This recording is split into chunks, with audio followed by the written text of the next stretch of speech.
Finally getting my loser sister evicted. The Facebook notification popped up while I was reviewing contracts for my next acquisition. 207 likes and climbing on my brother's public post. Finally getting my loser sister evicted. Family homes are 4 contributors. #deadweight #family first #boot the freeloader. I screenshot it immediately, then watched the comments roll in. His friends congratulating him, his co-workers adding fire emojis, his girlfriend Karen posting about time, with 3 champagne glasses. 1 hour later, he deleted everything. The post, the comments, even the smug selfie he'd taken standing in front of my bedroom door holding an eviction notice he'd printed from LegalZoom. But the damage was done. His boss had already seen it. His boss, who happened to be my business partner. Monday's email was short. Effective immediately, your employment is terminated. Clear your desk by noon. Security will escort you. My name is Nina Carver, and I'm 29 years old.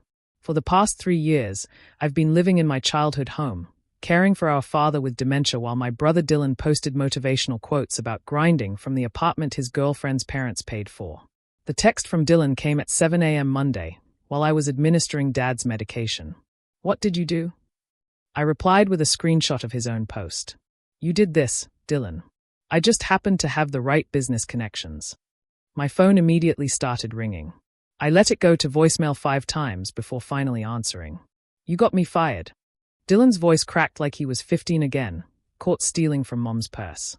No, your public declaration of evicting your sister while she cares for your father with dementia got you fired. I corrected, checking Dad's blood pressure. Marcus just happened to see it. You know, Marcus Chen. The CEO you've been trying to impress for 2 years. My business partner from college. You never told me. You never asked. Too busy calling me a loser to wonder what I actually do for a living. The silence stretched while I helped Dad into his favorite chair, the one by the window where he could watch the birds he no longer remembered the names of. That's different, Dylan finally said. You don't have a real job.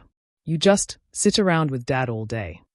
I run a medical consulting firm, I said calmly. From home. While caring for Dad. We cleared $8 million in revenue last year. But sure, not a real job like your middle management position at a company I helped Marcus build. You're lying. Check LinkedIn. NC Medical Solutions. Though I doubt you know what that is since you've been telling everyone I'm unemployed for 3 years. Another silence.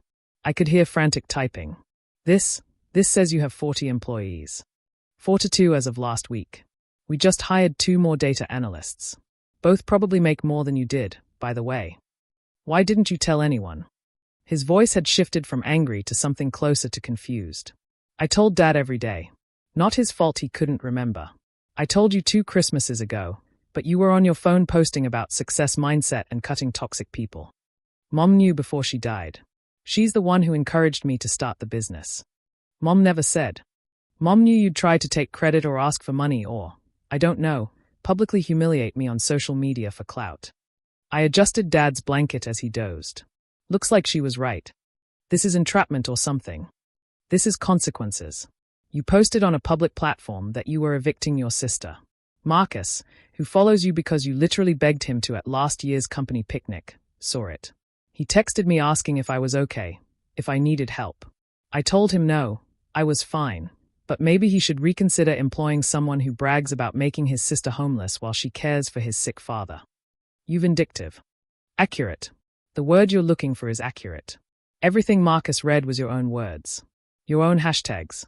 Your own decision to make our family drama into social media content. Dad stirred, looking at me with brief recognition. Nina, is it lunchtime? Almost, Dad. I'll make your favorite soup. Who's that angry voice? Dad asked, frowning at the phone. Nobody important, I said, and meant it. I'm going to sue you, Dylan threatened. With what money? You just lost your job. And before you ask, no, I won't hire you. My company has a strict policy against hiring people who publicly humiliate family members for internet points. You can't just. Actually, I can. Just like you thought you could evict me from the house I've been maintaining, from the life I've been managing, from the father I've been caring for. How's that eviction notice working out, by the way? Did you ever check who actually owns this house? Silence again. Mom left it to me, I said. 2 years ago. In her will. The one you didn't attend the reading of because you had a golf trip. The house you're trying to evict me from? I own it. You're the one who's been living here rent-free when you visit once a month to take selfies with Dad for your family man image. That's impossible. Check the county records. Actually, don't bother. Your girlfriend Karen already did. She DM'd me an hour ago asking if I'd consider renting your old room to her since, quote, Dylan can't afford our lifestyle anymore. I heard something crash on his end. Probably his world's best brother mug, which would be ironic if it weren't so sad. You planned this whole thing. No, Dylan. I planned nothing. I just lived my life, built my business, took care of our father, and let you hang yourself with your own rope. The fact that you braided that rope into a noose and posted it on Facebook. That's all you. What am I supposed to do now? I hear McDonald's is hiring. Or maybe one of those pyramid schemes you're always promoting. Boss babe life, right? Nina, please. We're family. Family. I laughed, but it was hollow. Family doesn't post eviction celebration selfies. Family doesn't hashtag their sister as dead weight while she's changing their father's diapers. Family doesn't try to kick someone out of a house they don't even own. Dad was fully awake now, looking concerned at my tone. Everything okay, sweetheart? He asked. Everything's perfect, Dad. Just taking out the trash. Good, he said, patting my hand. Your mother always said you were the responsible one. Responsible? Dylan screamed through the phone. You ruined my life. No, I revealed your character. Marcus would have seen the real you eventually. I just sped up the timeline. Consider it a favor. Now you can find a job where being a terrible brother is actually a qualification. I'm coming over there. To the house you don't own. To threaten the sister who employs half your former colleagues. Who has screenshots of every nasty thing you've ever posted about me. Who has a security system because she's not an idiot. Please do. The police love a good trespassing charge. The line went quiet except for his heavy breathing. 2 options, Dylan, I said, shifting into the CEO voice I used for hostile takeovers. Option 1, you leave us alone. Completely. No visits, no posts, no contact. Dad doesn't need your monthly photo ops, and I don't need your toxicity. Option 2, I release everything. Every screenshot, every text, every voicemail where you called me a worthless parasite while I was keeping our father alive. Your choice. That's blackmail. That's boundaries.